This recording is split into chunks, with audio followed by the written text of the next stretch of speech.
François Pinault, éleveur de vaches laitières sur la commune de Pleurien, Côte d'Armor, Bretagne. Nous avons 85 vaches laitières et on est en GAEC avec ma conjointe. Sur l'exploitation, depuis 4 années, nous travaillons sur les mélanges prairiaux avec une base commune pour le pâturage qui se compose de 15 kg de raie-gras anglais, 3 kg de trèfle blanc, 2 kg de raie-gras hybride et 3 à 4 kg de fétuque élevé, auquel on vient ajouter des espèces qu'on va appeler complémentaires. Alors ça peut être du trèfle violet, ça peut être du trèfle hybride, de la fléole, du lotier éventuellement.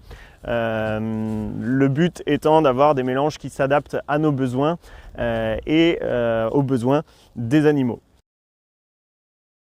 Travailler en mélange, ça nous permet d'avoir des prairies qui sont plus homogènes, d'éviter le salissement et puis d'augmenter le rendement. C'est surtout avoir de l'herbe aux différentes périodes de l'année et s'adapter aux éventuels aléas climatiques.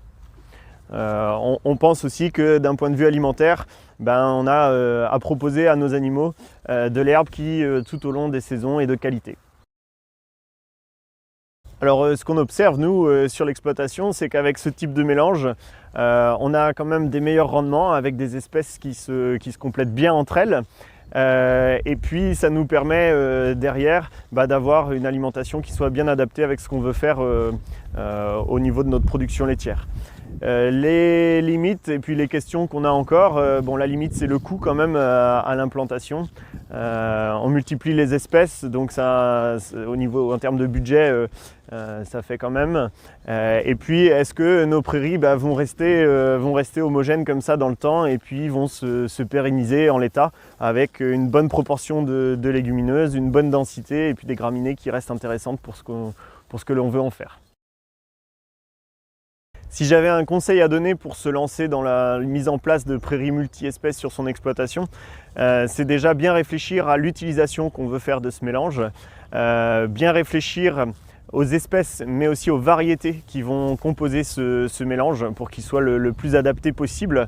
Et puis ne pas hésiter à fabriquer ses propres mélanges, d'acheter ses semences séparées et puis de faire son assemblage. Ça permet d'une de savoir exactement ce qu'on met et puis de deux de bien noter d'une année sur l'autre pour voir, on fait des fois des petites erreurs pour pouvoir corriger et puis aller vers un mélange qui soit vraiment le plus cohérent et le plus efficace par rapport à ce que l'on souhaite.